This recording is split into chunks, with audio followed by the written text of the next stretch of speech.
Oh, thanks. Yeah. By the way, I realized I didn't introduce myself, but yeah, my name is Dominic, and I'm a senior lecturer and researcher at the University of Fribourg in Switzerland. And I'm also director of EA for Christians, and I'm a father of 2 little boys. So I try to juggle these three things, and hope there's some cross-pollination between them. And yeah, and my most important area on which I do research at the university is climate change and ethics. And after working on it for some time, I thought I would now try to tackle the question of hope. And I hope this time that you're taking this afternoon will be valuable for you, that there's actually some substance in it. I can't guarantee, but I hope the questions at least will provide that. And I want to start with just a very quick question. So you just like imagine you're in the train, you hear 2 people chatting about climate change, and then they conclude their little chat and they say, well, let's really hope we can solve this. And what's your thought when hearing this? I also gave 3 options. I don't know whether your own reaction fits into this, but one should be, well, okay, that's just the usual blah, blah at the end of a conversation about climate change. Then the second option, which has takes it seriously, hope, but it says, oh, great, they're actually hoping, that's 2A. 2B is also taking hope seriously, but saying, where's the seriousness? They're not taking it seriously if they just say, well, let's hope at the end. So you don't have to speak up, but maybe you can just take for yourself like 10 or 20 seconds and think, what's your response to this?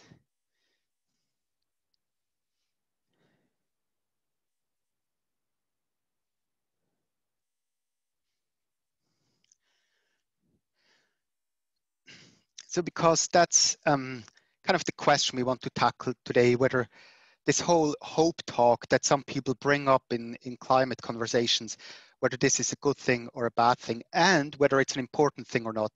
So this is organized by Effective Environmentalism, this talk, and as effective altruists, we're very keen to focus on the important stuff. So the question I want to ask, is, well, I personally think that hope is something important. The question I want to ask in this talk, is it good or bad? And 2 things to contrast here. So this famous quote by Greta Thunberg, who said, I don't want your hope. I want you to panic. I want you to feel the fear. So she also has other quotes, so I took it a bit out of context, but she clearly said that at some point. And one thing I admire about that is, so she's one of the few people who take hope seriously. So, how many times have you seen people take hope seriously? So you hear few academic talks on it. I mean, it's typically a talk for the beer afterwards, at the pub, or every politician brings up hope, but typically not in this genuinely serious way. They end their speeches, it's a bit of sugarcoating, but it's usually not the meat on thing. And this is despite the fact that hope is actually something quite significant for many of us in our lives, and in various respects, on a personal level, faith level, whatever. And so I think we should take the same rigor and seriousness that we have in our personal life, about hope, and in academics, and also take hope seriously. And what I want to do in this talk is ask, shall we take it? I take for granted that we should take it seriously in some way, and I ask, should we reject it or embrace it? The contrast to Greta Thunberg here is the solar punk movement. I don't really know how big it is, but these are some people, who kind of celebrate the cool, clean future that could come about, with solar power, etc. They enjoy, how to say, delving into this, daydreaming about it. So what I won't do in this talk is I won't inspire hope. I hope I don't disappoint anyone. This talk is really more about analyzing, what is hope, etc., and whether we should embrace it or not, and drawing on some philosophical and empirical resources. Also, I have to say, most of the talks not necessarily focused on the most relevant parts. So I think one of the most relevant things I'll say in this talk is that hope makes us happy, therefore hope is good. But I've said that in one sentence, so there's no point in dwelling on it. So, but I'll more dwell on the difficult parts, which partly concerns the definition of hope. But yeah. So, and to make the question even more precise, I say, should we cultivate hope to achieve the 1.5 degree goal? But you could take any goal. So, of course, that's not fully precise, because if I say, should we cultivate hope to achieve the 1.5 degree goal? I should say, with what probability? One comment I want to make on how I, specified the question is, I could ask, should we hope? But I ask, should we cultivate hope? And the reason for this is that hope is usually not under our direct control. So I can't just tell myself to hope. But what we can do is we can indirectly cultivate hope. So we can, for example, focus on the evidence. If we want to hope, we can deliberately look at the evidence that things might turn out well. We can start the inner cinema about, how the future might look nice, etc. So we can cultivate hope. Now, you might ask, why is this question relevant? And we'll come to that later. I mean, I've quite some things to say about that, but I want to mention already now 3 points in which it is quite directly action relevant. So one is on a personal level. So there are quite some people who suffer from eco-anxiety, climate anxiety, like young people who are seriously depressed or whose life is colored by this dark feeling of a bleak future. It's very hard to say. I'm yet to find or see, the good empirical evidence on that, because I think some people hype the eco-anxiety. At the same time, obviously, some people that genuinely suffer from it. Some people forego having children because they're afraid, etc. So, so I think there's this eco-anxiety, and if I could argue that hope is actually good, it's some response to that. Then the second point is, I think it matters for communication. So climate activists, climate scientists, and climate politicians, etc., have a big, question about how positive or negative, about how hopeful they should be. So I think it's action relevant for that question. And the third reason I want to mention why it's in some sense directly action relevant is there was this big question, should we have, for climate policy, should we have a 2-degree goal or a 1.5 degree goal? And in some sense, this was a very weird discussion that happened at Paris and before, because, I mean, we're not on track for 2 degrees and we're much less on track for 1.5 degrees. I mean, we're on track for 3 degrees. So why have this debate? Why use our political capital as activists for 1.5 versus 2 degrees? And one argument that you could make that one reason why activists and policymakers actually cared about this debate is that they, intuitively realized that hope is important.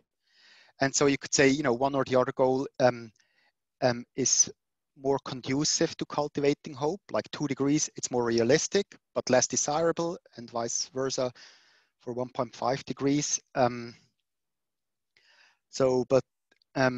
Yeah, so that's some reason why I actually think this whole hope question actually matters. It's not just, a complete side issue. And even for effective altruists who are very keen, to make the world genuinely better at the end of the day, I encourage us to take the hope question seriously.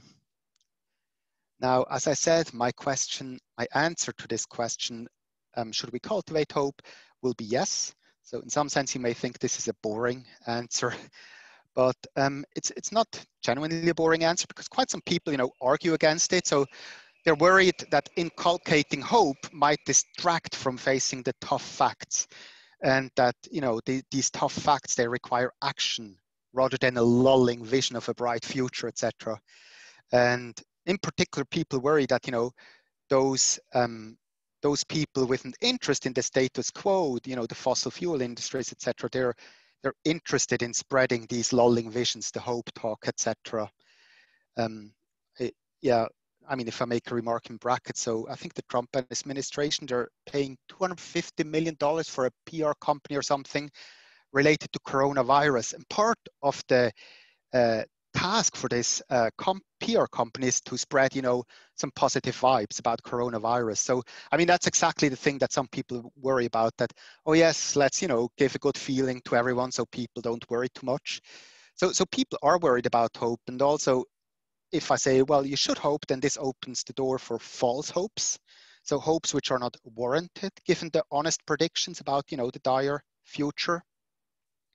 So in that sense, I want to say, yes, my answer that we should cultivate hope is not that boring. There are genuinely people who disagree, maybe not very explicitly, but at least implicitly in what they say. Okay. So I was given about 30 minutes for this talk. I'll try to stick to the time. I have 4 questions I want to talk about. So very easy, you know, what is hope? Is it wrong to hope? If it's not wrong to hope, is it, you know, is it good to hope? Is the cost benefit balance positive? And then I'll make some short after remarks about hope from an effective altruist perspective, which it's very short, point 4. Okay, so the first point, what is hope? So that's a surprisingly difficult question. So I'll give a try. I believe there are 3 conditions we have to look at. And the 3 conditions are, I can say I hope for X, and X could be anything. For example, I hope to find a job, or I hope to achieve that humanity achieves the 1.5 degree goal in climate policy, if and only if I believe X to be possible. So that's the first condition.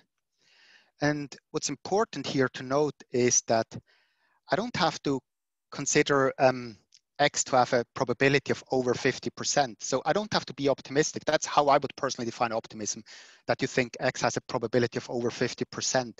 So in order for hope, I just have to think that something is possible. So if I'm floating in the Pacific and, on my little lifeboat and there's nowhere a ship to be seen, I think I'll probably die. But as long as I think it's possible, I can be said to have hope, if I fulfill the other conditions.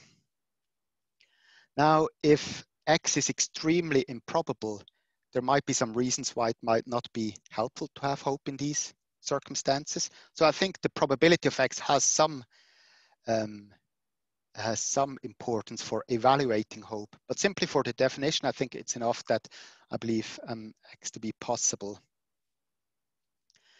And also not, everyone agrees to me. There are some quite famous people. So Barack Obama, so he didn't give a definition of hope, but like implicitly, that's what he said. He said, the audacity to hope, it's the audacity to believe despite all the evidence to the contrary. So I said hope is compatible with pessimism. So if I'm, in the middle of the Pacific on my lifeboat, I could be pessimistic, but still hope. If I think there's a small chance that we achieve the 1.5 degree goal, I could honestly assess that probability is small, but I could still be set to hope. But so I believe you can be hopeful and honest. Can be, if your honest assessment is pessimism, then you can still hope. Now, what Obama says is that hope involves kind of a wishful thinking. So the evidence says one thing, but then my hope kind of tells me, well, look, the evidence says this, but I'll just believe something else. And I think no, on the belief level, on the epistemic level, we should just be utterly honest, utterly realistic. And if pessimism is warranted, then pessimism is the realistic thing. I think in the case of climate, pessimism is warranted. But this doesn't contradict the possibility to have hope. And then the second condition is, well, if I hope for something, I must desire it. That's a fairly trivial thing. But the interesting thing is to see that hope is kind of an interesting attitude to have. It's a belief and a desire combined. Now, many people would think that's enough for hope. So I hope exactly if X is possible and I desire X. But interestingly, these 2 conditions are not enough. For one, there is a small problem. So for example, if I hope that after this talk, I'll find in my cupboard white chocolate cookies, but then rather than, if I hope I'll find white chocolate cookies in my cupboard after this talk, then I can say it's possible to say, I really hope there are these cookies, but often we don't use hope when it's about trivial things. Not always, but often we don't use hope when it's about trivial things. And the second, the bigger problem for this kind of this definition is that someone who fears also fulfills these 2 conditions. So someone who's panicked and utterly fearful about future climate change also believes, or might well believe, that achieving the 1.5 degree goal is possible, and they desire to achieve that goal. But the problem is all their mental focus is on the bad outcome, the possibility of a bad outcome, whereas a person who hopes would put all the mental emphasis on the good outcome. So there is a third condition, and the condition is someone who hopes that just thinks X is possible and desires X, but they also mentally emphasize X. They put their mental emphasis on the possibility that things might turn out well. That's what they revolve around. So someone who hopes, they fuel emotions, thoughts, and plans which revolve around this desire. So they daydream vividly, you know, about the possibility that the good thing might come about. They have mental images, so they think it's significant. It's not just trivial that X comes about. So that's the third condition. I think that's really the quite distinctive thing about hope, that something good might happen, you know, however probable it is, but it's possible, it's something good, therefore I desire it, and I mentally emphasize the possibility of a good outcome. And here now we can see the distinction to despair. So despair is most likely characterized as someone who has given up, who doesn't really genuinely consider it possible anymore that the good thing might come about. And the mental emphasis on X, the good outcome, the possibility of that good outcome, the opposite is someone who fears or panic, who mentally emphasizes that X might not come about. So the opposite effects, that we might not achieve the 1.5 degree goal. So in that sense, hope is not compatible with despair, not compatible with fear and panic. However, as I said, hope is compatible with the absence of optimism. So if you're a pessimist, then you can still be hopeful. If your realistic assessment is that it's more likely than not that the bad thing will come about, you can still mentally emphasize the good thing. And hope is compatible with the absence of wishful thinking. So which I kind of define as unjustified optimism. Now, one way to look at these three conditions is if we look at the probability distribution over future temperature increase. We could say, you know, that the most likely outcome is a temperature increase of 3 degrees, and then there's a quite significant probability of going over 5 or 6, etc. degrees. And then there is this small probability of achieving 1.5 degrees warming or less. And someone who is hoping, you know, says, well, obviously there is some probability there, therefore it's possible. It would be something good, therefore I desire it. And my mental images and my emotions, etc., they revolve quite a lot around this part. Can you see my cursor, I think? They revolve quite a lot around this part of the probability distribution rather than around this part. So that's what I consider to be hope. So now the question, we spent a lot of time about talking about what, you know, how is hope defined. So now the question, is it wrong to hope? By the way, I see there are some chats popping up. If there's anything that I should take up like right immediately, please quickly turn off the microphone, otherwise we'll do it in the discussion, though we have lots of time for the discussion. So yeah, so is it wrong to hope? So basically, you know, generally speaking, it's wrong to hope to achieve this goal if one of the following three is true. So if I shouldn't believe the 1.5 degree goal to be possible, if I shouldn't desire the 1.5 degree goal, or if I shouldn't mentally emphasize the 1.5 degree goal. And now the biggest question, I think, that, so if people say, well, you shouldn't hope, they think, look, actually the 1.5 degree goal, it's so improbable that you shouldn't hope for it. You know, we should be very pessimistic. And the first thing I would say, well, as I said, you know, possibility is an extremely weak standard.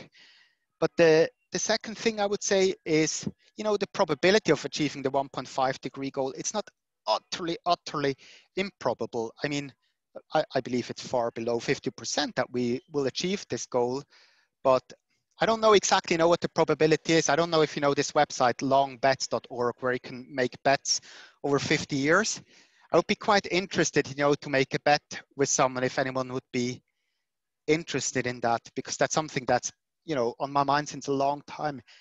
Is there any politician or modeler, especially economic, you know, modeler about climate change, who would be willing to place a bet about how probable it is? Anyway, but I just want to say there's multiple ways, really multiple ways in which we might, after all, achieve the 1.5 degree goal. So one is trivially, I mean, climate effects might be smaller than we thought. So we're so used to telling the public discourse that things might be worse than we think, because there's so much indifference, there's so much nihilism. So constantly we have to emphasize, hey, by the way, things might be worse than we think. But of course, this cuts both ways. So, you know, we might get lucky and climate sensitivity turns out to be less than we thought. And the effects are actually less worse than we thought. I'm not saying this is probably, I say this might happen. So obviously a technological breakthrough might be improbable, but it's, you know, it's possible. Who knows? You know, Elon Musk might, you know, pull off this trick. A radical change of heart in humanity is possible. Like, you know, with respect to smoking or homosexuality, there have been very quick, strong changes in public opinion. Also, I mean, a significant fraction of humanity believes that there is some kind of divine providence. And a lot of religious people are then very quick to emphasize, yes, we believe in divine providence, but this doesn't mean that, you know, that we don't do nothing about climate change. And to those people, I would say, well, maybe you have to be a bit more self-confident. I mean, if you actually believe in a, you know, in a good God who is active in the world, then maybe you should say, it is after all a possibility that, you know, God might step in and save our ass, so to speak. I'm not saying that this is the image that I have.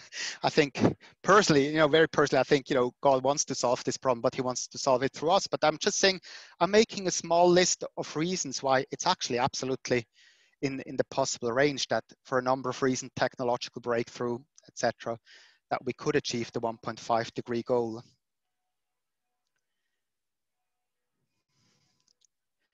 And then, so obviously it's not wrong to believe that it's possible. So is it wrong to desire or mentally emphasize this goal? And I think here it's fairly clear that this is not wrong. I mean, why could this be wrong? I mean, some people might say there might be, how to say, that there might be something wrong about it. They say it's not an ambitious enough goal. So they say, some people might say it's only appropriate to hope for a genuinely good world, not just a world where injustice and death and suffering is reduced compared to the status quo. The only thing we should genuinely hope for is a fully healed world. And obviously in a world where we achieve the 1.5 degree goal, there would still be many injustices. So some people might object and say 1.5 is not ambitious enough as an object of hope, but I think most would agree that there's nothing bad about hoping, like desiring to achieve the 1.5 degree goal and mentally emphasizing it. So in that sense, I think the question, is there something like fundamentally wrong with hope, is off the table. I think it's perfectly fine. But then I think the bigger question is, when we know that there's not, in principle anything wrong, we can look at the costs and benefits of hoping. What are the effects? Because like it not being wrong, that's a low bar. So generally speaking, it's justifiable, but is it, from a consequentialist perspective, is it a good thing to hope? And here I would make a small list of pros and cons. So I think there are some cons to hoping. There are some things that speak against it, like some bad consequences of hoping. So I think once you start cultivating hope, I think it's hard to cultivate hope without simultaneously cultivating wishful thinking. So you might shift into unjustified optimism. That can easily happen. A second disadvantage of hoping is that, if you hope for things that have a probability of less than 50%, then in more than half the cases, you will be disappointed in the end, which is a bad thing. A third thing is that disadvantage of hope is, hope distracts us. So we need all our emphasis to be on action, etc., on analyzing the facts and then taking action on the basis of the facts. And hope is more about the inner life, how we feel about these things, what we mentally emphasize. And so some people might say, it's a distraction. And I mean, you know this famous quote by Karl Marx that religion is the opium for the masses. So in a very so they're distracted, you know, from the injustice that's done to them by the by the bourgeoisie, etc. And in a very similar way, we might think hope is a distraction from action. But now I think there are also some things that speak for hope, like some benefits of hoping. And one is that I actually think at the end, oh, sorry, I forgot one thing. I'll go one slide back. So hope can not only be said to distract from action, it can also be said to distract from anger. Now, that's not something that effective altruists typically look at, but a lot of people in their daily ethical thinking and a lot of moral philosophers think there are circumstances where anger is appropriate by those who have been treated unjustly, like the poor who will lose their home due to flooding, due to climate change. And guilt is an appropriate sense, a sense of guilt on the side of those who caused these injustices. And so you might say it's a bit difficult, you know, to cultivate this sense of guilt and this sense of anger if at the same time you're spreading these good vibes, these hope vibes. So that's another kind of distraction. But now I'm going to the advantages of hope. So so some people think, you know, hope takes, you know, kind of makes us fall asleep. We're daydreaming instead of acting. Other people think hope kind of, you know, generates the hype to get something done. And intuitively, both seems plausible. Also, you know, there is some anecdotal evidence, like some people in the concentration camps, which is a very hard topic, but some people say, you know, it's hope that made them carry through this time. Without hope, they would have given up. And then there's actually exactly the opposite. If you, some people were asked and they said they couldn't have made it through if they would have kept the flame of hope alive. So intuitively, we're a bit torn, you know, does hope really lead us to action, or does hope take away from action? That's actually also, you know, the concern that Greta Thunberg voiced. You know, her thought was our house is on fire, so we need to panic and act. We shouldn't sit there in the burning living room and thinking, oh, you know, maybe, I don't know, maybe the bathtub will turn on by itself and quench the fire, so etc. But intuitively, it's a bit hard to say whether hope leads to action or distracts from action. And so I try to look at the empirical evidence, which of course I should do as a good effective altruist, and which I'm also convinced of. And I must say it's not that easy to look at the evidence because everyone defines hope differently. Quite some of the psychological evidence is drawn from people who are ill and asking whether hope to overcome the illness helps them or doesn't help them, etc. And recently, there has been some research on hope in economics.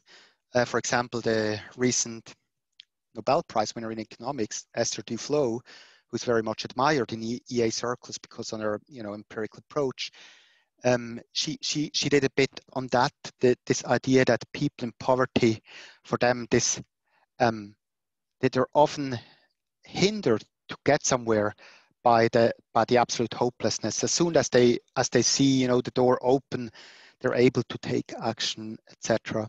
So the evidence is not easy to analyze. I can say from my assessment from the evidence, if I would have to take a stance, I think there's more evidence that speaks for hope leading to action rather than hope distracting from action. I think. So, you know, some papers that weren't so clear, maybe one paper that rather had a negative message, but quite some papers also had a positive message. So I think if in this complex situation, we would have to, you know, place our bets, I would place it on hope being net positive for taking action. And then I think the second benefit of hoping is this simple and plain fact that hope is actually something quite good for our life. Like hope makes us happy. And I don't think we should dismiss that. This is also something I love about effective altruism. So effective altruists are people who care deeply about the world's biggest problems. And at the same time, there are quite some effective altruists, you know, who investigate, well, for one, depression, but then also like sometimes more mundane ways to increase happiness, including also solving headaches, etc. etc. So I don't think we should dismiss this as too trivial. So all of our lives. So I think in many ways, even though, you know, when we meet and we say, oh yes, I'm doing fine, many of us are struggling with many things like unemployment, relationship difficulties, meaninglessness. Like even those of us, you know, who live in the biggest and with the biggest wealth, etc. Our life often does feel like a significant struggle. And so if hope has genuine hedonic benefits, this should not be dismissed as too trivial. Also, you know, so now I made kind of a little cost-benefit analysis of hope. I said there's some things that speak for it and some things that speak against it.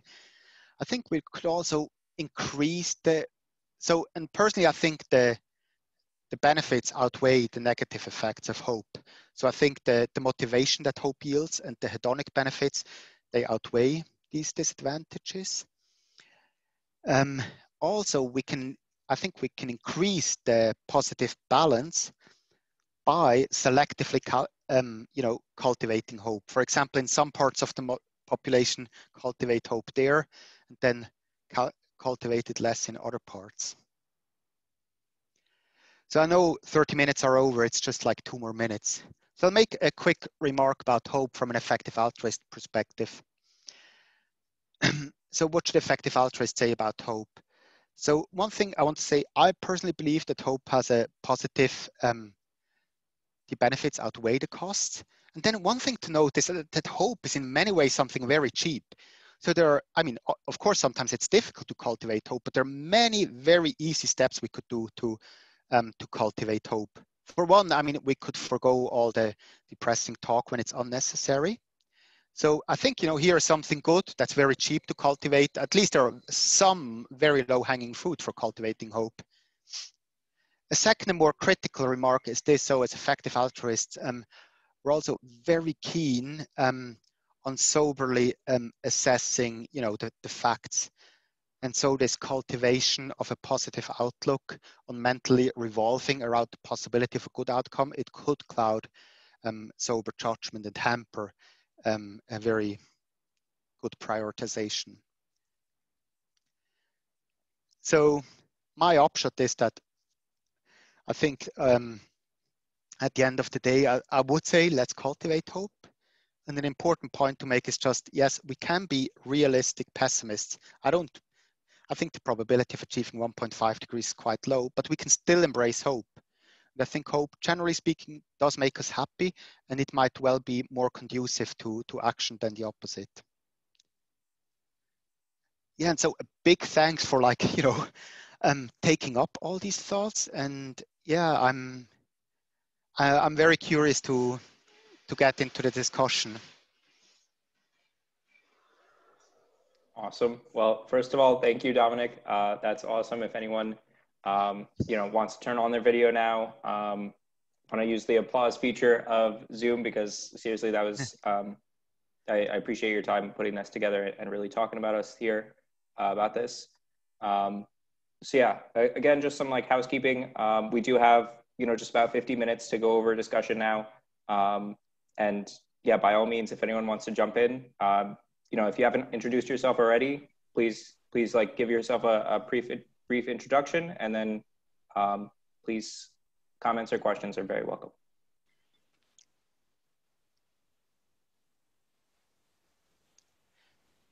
If I should be reading the questions in the chat, please tell me, then I can, I don't know what happened in the chat. I think it's probably worth going to the chat, because there was a couple of questions that were asked during it, which might be worth looking at.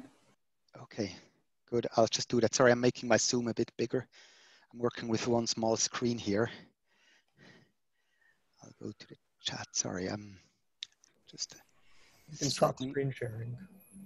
Yes, I'll do that. Okay, then things are a bit easier. Sorry.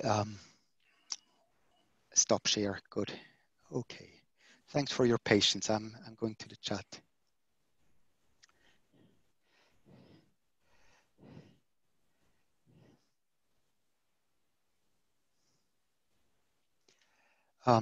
Yes. So shall we just go from top to bottom?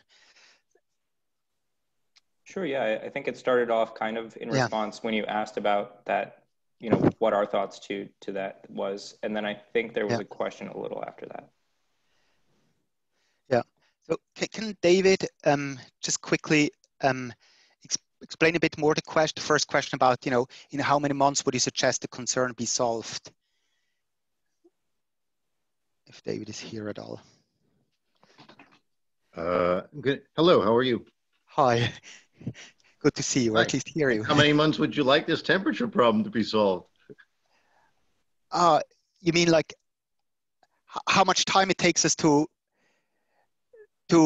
well, I'm not sure if I understand the question correctly. I'll just say my thought. So my thought is I'm pessimistic about achieving 1.5 degrees. I think the most realistic at this assessment at the moment is 3 degrees, though it's extremely hard to tell. If someone wants to bet, as I said, I'm open to it.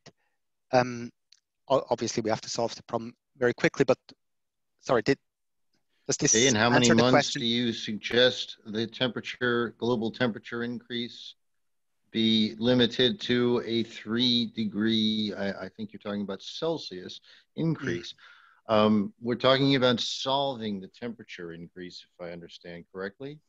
And I wasn't sure whether or not you were referring to a temperature reduction of 1, 2, 3, 4, 5, 6, 7, 8, 9, 10 degrees from current levels, or an increase, a limit to the increase. Regardless, that would involve some type of solution to the problem to prevent, limit, or reduce it.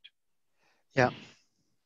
Oh yes, now I get your question better. No, I'm speaking about, so temperature decrease is I think that's utterly unrealistic. Also, it's not so clear whether it would be good. I don't know whether anyone's more of an expert here, but as well, obviously we're best adapted to the current temperature.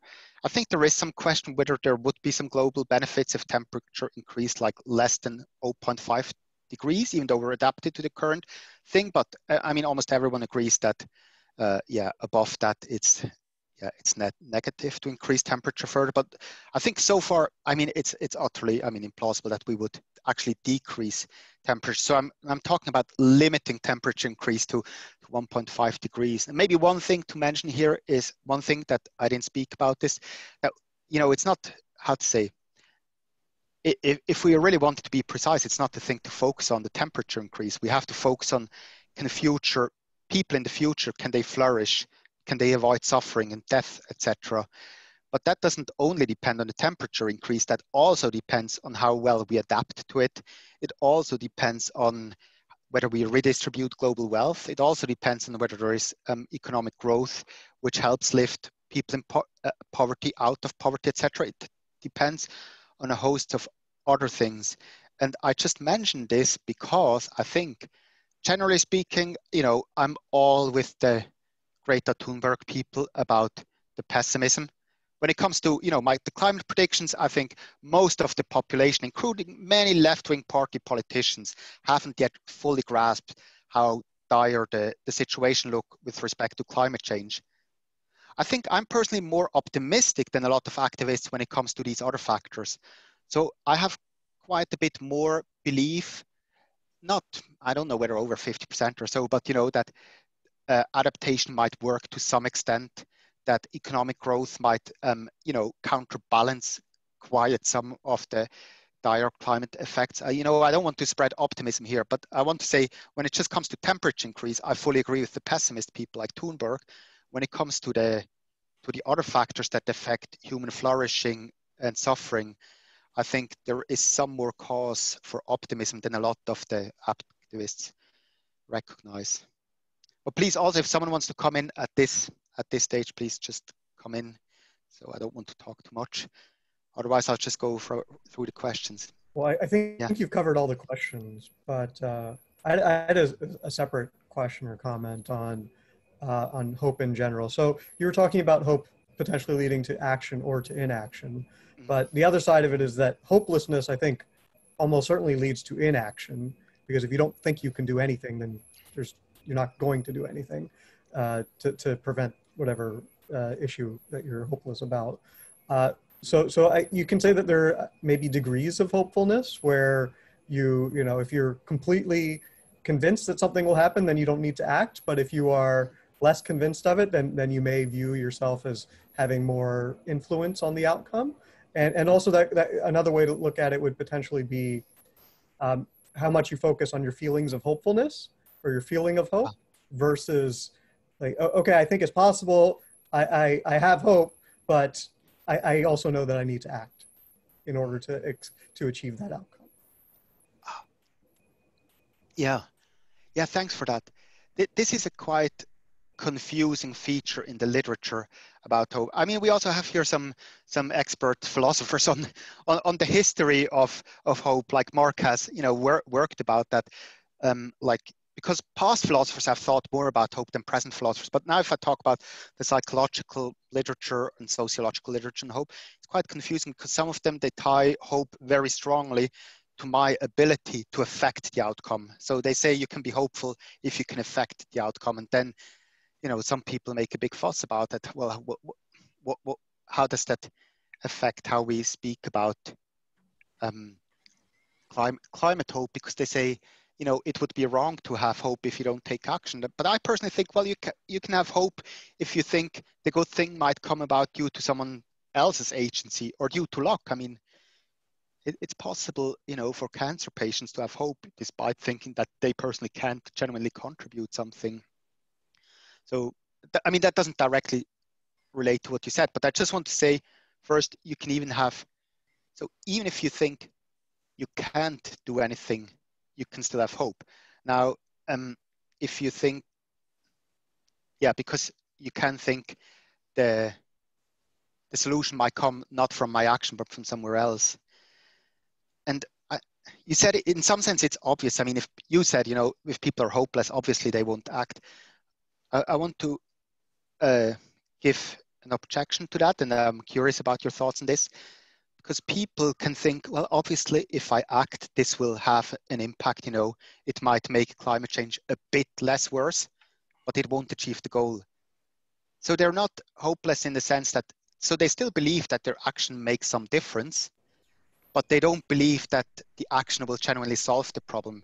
And I think that that's something that some people have in mind that can be utterly depressing. So I think, I agree with you on that. Yeah, that's so let's say, to put some numbers to it, a person believes that 1.5 degrees just isn't possible and has no hope for it. But that doesn't mean you want them to just like go and burn as many fossil fuels as possible.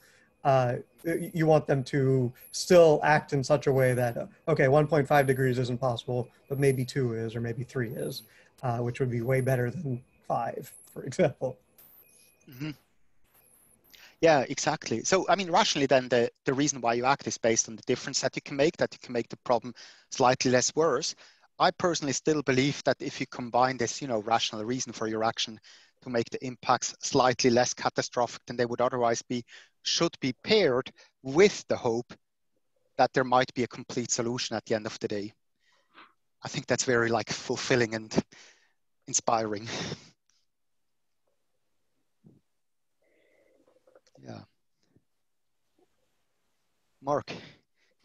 To sort of add to the answer to Nirav, I can't remember sort of chapter and verse, but Aquinas made pretty clear that without hope there's despair, which then leads to a vicious circle where people sort of, which is directly relevant to climate change, vicious circle of sort of hedonism that sort of just makes things worse and worse.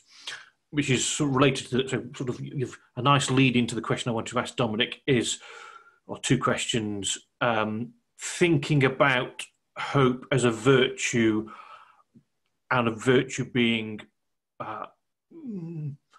different to consequentialism. Mm-hmm. And perhaps specifically, Aquinas also cautions very strongly that hope shouldn't be presumptuous. So he even talks about God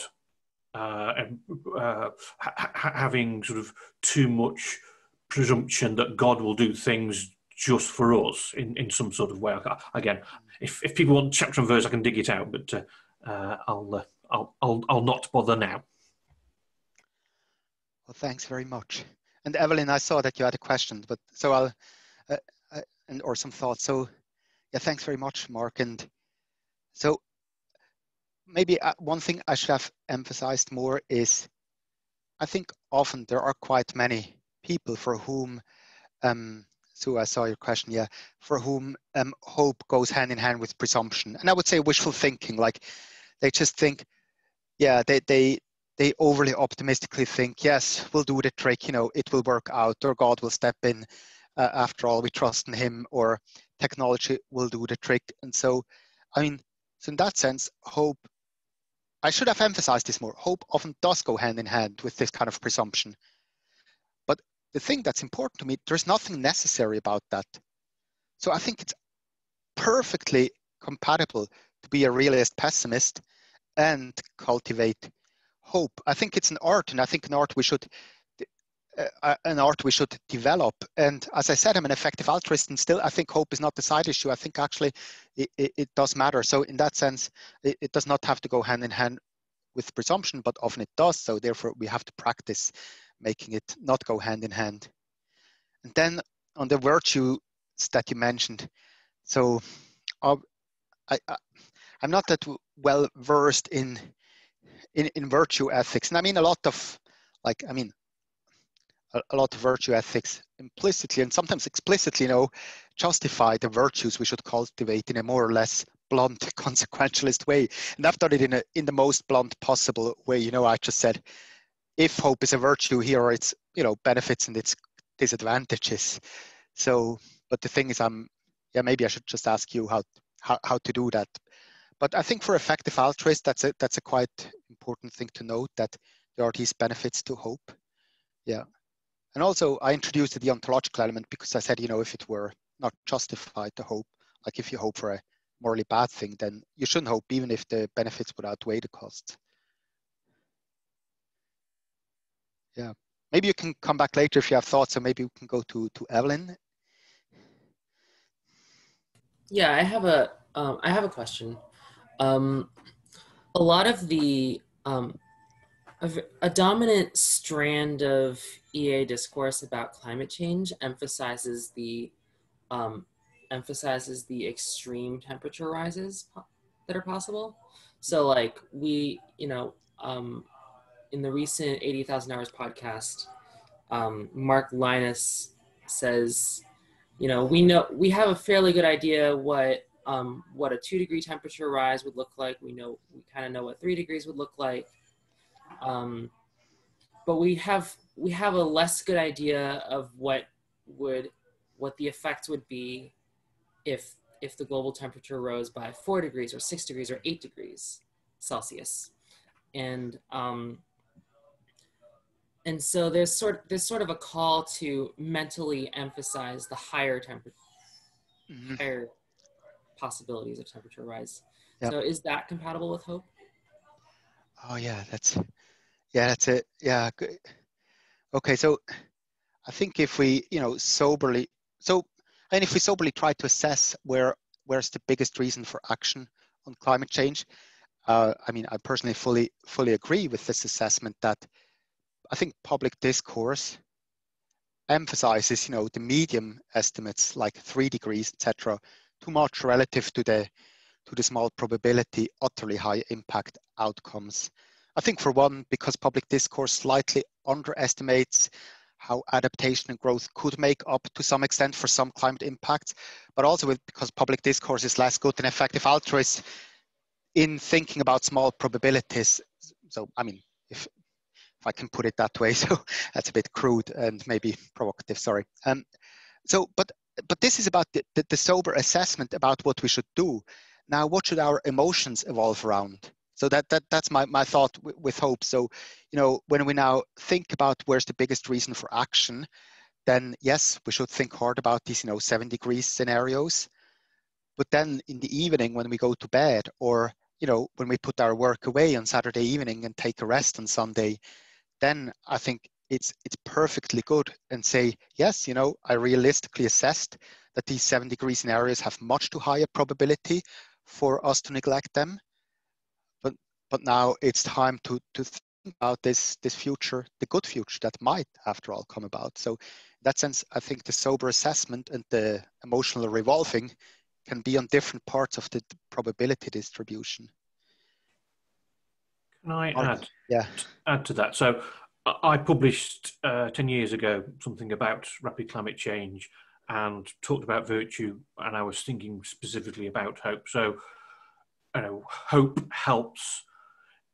So for example, if there's 7 degrees or something like that, if all the ice caps melt and all the thermal expansion of the seas, we're looking at about 65 meters of sea level rise. So for 120 feet. So I live in Lincoln. Much of the county is below 10 meters. So basically, half of the county will disappear.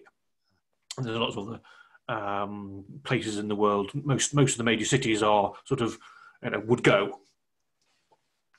But hope can still, I believe, and hope as a virtue can still be helpful because it can orientate you even when the consequences are absolutely catastrophic. That's what I think that's important. Yeah, thanks for that. Sue. Yes. Now, I just wanted to say that when thinking about hope, you were talking about hope and action, and as a one person, even if we hope, we can't do much. But as many people, we can. If everybody does something based on their hope, then we can achieve quite a lot. And we've seen that all the time. And we can't just rely on businesses because they have vested interest in this not happening. We can't rely on them. So as individuals, I think we have to all do something, and we have to have the hope that something will happen. I mean, I'm a great believer in technology. I work in technology. I think technology can help us. And I also, of course, believe that God can help us. But we as individuals have to do something. And this is where Greta Thunberg with her panic also comes in. Yeah, we still need hope, but we also need someone to activate that hope, for people to come together and do something en masse and not just one or two people here and there. Oh, thanks. Yeah. I mean, if I can add one or two comments, is that I think, yeah, one thing I should say that really hope is a quite collective activity. So it's very hard to hope individually. So it's something that spills over from each other, and therefore it's something that we have to cultivate in each other, etc. There has to be like a social dynamic. So I think that's quite essential. I mean, and I think for a lot of people, they need to see, oh yes, with collective action, it's possible to achieve the result. And this enables us to hope. And I would be slightly more radical and say, I mean, let's just hope. I mean, we need very little. We need to see, like, we don't have to believe that it's very probable to achieve the solution, to cultivate hope. Even if we lack collective action, I mean, absolutely, we need absolutely collective action. Like, I 100% agree with you. I just want to say, let's make hope even more independent of that. Like, since working on this topic, and sometimes it's nice because usually when I do philosophical work, it's just, confirming my pre-existing biases. But sometimes my views change slightly in response to the arguments. And I think I've become more pro-hope. So I think, like, even when, yeah, there's very little evidence of collective action, let's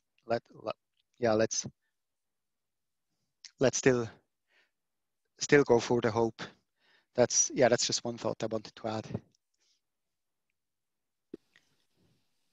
I have a question, if that's all right. What do you think about like the idea that maybe the extent to which you should cultivate personal hope could be different than like how much hope you should cultivate maybe in society, or like looking to encourage others? Because maybe you're someone like, I'd imagine everyone here, maybe it's healthy for us to like be more hopeful because we like all understand like the weight of the problem. But maybe like you could say like society like as a whole like needs to be less hopeful because most, or at least like, you know, our government action like doesn't actually acknowledge like the full weight of the problem. So yeah, like how do you think we should like think about that balance? I really like that. So I think it's, I mean, of course, it's hard to give, you know, precise things, but I think there are some guidelines. So, for example, if I realize I'm struggling with eco-anxiety or depression and all that stuff, I think it could be, I could say, well, you know, maybe I should put a little bit of extra emphasis on giving some extra permission, you know, to go for that hope thing. Then I think for people who are fully aware of the dire predictions, yes, for them it's much easier not to fall into the wishful thinking trap. Whereas for broader society, this danger is bigger. I've also thought a bit about this thing about, because, you know, policymakers, they constantly invoke hope and like, but they invoke this blah blah. Here I'm talking seriously about hope. But then I was thinking policymakers, they both address the public and they address themselves and civil servants. So I'm thinking, if when they address themselves, policymakers and civil servants, maybe they shouldn't cultivate too much hope, because for them it's utterly important to have like this sober assessment, not to cloud judgment, like not even risk clouding judgment, etc. But when it comes to maybe the broader population, maybe there's a better case for hope, but then you say, yes, I mean, a big part in the population would fall into the trap of wishful thinking. But then there's also part of the global population for which they can't do that much. For example, a lot of people in poverty, they're much less responsible for climate change, but they see the effects coming. So we could say, you know, if we have this selective cultivation of hope, maybe for these people, it's like perfectly fine to say, hey, it's actually okay to have hope. You know, we should be pessimistic and that there are really bad things in store, but given that it's not, that you are not at the, that you don't have the leverage that rich Swiss people and rich British and Americans have, you can focus on, like, you know, focusing a bit on the possibility that things might turn out well ultimately. I have like a little response to that, which is more of just like a further question. Not like, I don't have like a firm stance on this, but like I could imagine one thing you could say about that could be like, as developing countries industrialize, like those people who currently don't have much leverage in the situation, like are going to grow to have like the same sort of impact on climate that people in like countries like the US and Sweden have. And like, yeah, you know, how do you think about like, yeah, like fostering cultures of hope versus like, I guess what you called like, I mean, yeah, I know like you're not saying that hope necessarily entails wishful thinking, but like, yeah, like how do you think about that, like as economies change and like people do go from being in positions of less influence to more? Yeah, I don't have much to add here. I think it's I mean, it's very good. I basically just agree with you. I mean, except for the one small point that I think, so basically we're saying, you know, hope is good for ourselves because there are these hedonic benefits. It like eases the stress on the soul. But then there is this danger of falling into the trap of wishful thinking. So right now we're like basically putting these two factors on the scales. And I think if we become better as a society in cultivating like this pessimist hope, like being completely realistic about the dire predictions while cultivating hope, if we, you know, master that art, then I think the worry is less big. So that's a good point. Yeah, I wasn't thinking like of the fact that, yeah, like you can actually message both of those things at the same time, not just believe them both at the same time.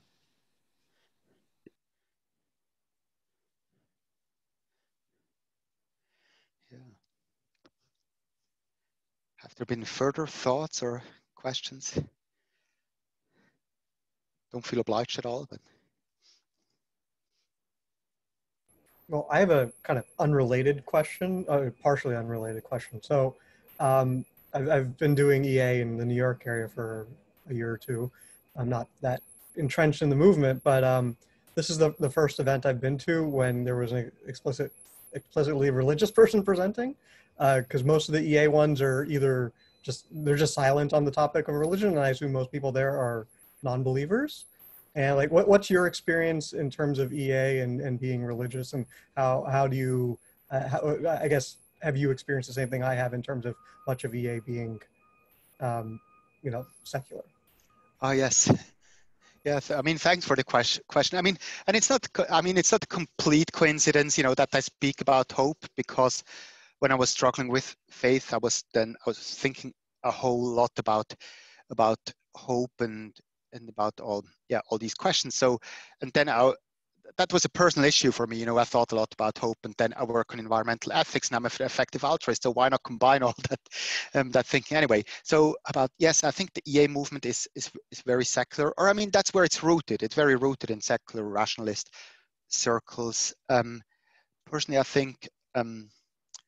I mean, I'm very fond of EA, and I'm a Christian. So the thing is, I think Christian churches always had the ambition, and other religious people, and often lived up to it, to emphasize the A of EA, so the altruism part. I mean, that should have been present in churches all along, and has often been. And then my thought is, well, we should combine it with the E of EA, with the effectiveness part. And I personally think it's a perfect fit. I mean, you know, it says, love God with all your mind, with all your soul, and with all your heart, and your neighbor as yourself. So there is this idea, you know, that we should love and use our brain to do so. There's also this famous parable, very weird parable, that Jesus told about the shrewd manager. So where he says, you know, the children, what's it called? The children of the light. He means like the people who belong to God. They often act less smartly than the children of this world.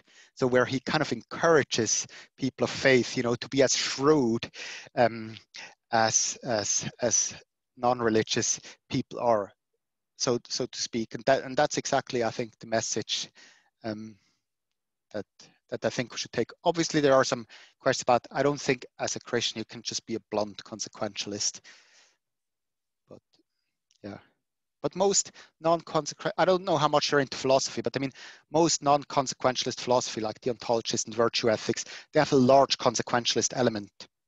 So, and with respect to certain challenges like global poverty or existential risk, the consequentialist element becomes also quite dominant in non-consequentialist views. Yeah, I'm not really deeply into philosophy, but I think some of the EA likes to say is that you don't need to be a consequentialist to believe in EA. I mean, it happens to be the case that most are, or many are, but it's not a requirement. Mm-hmm. Because as you said, consequentialism, even if it's not the core of the philosophy, is there in nearly everything. Mm-hmm.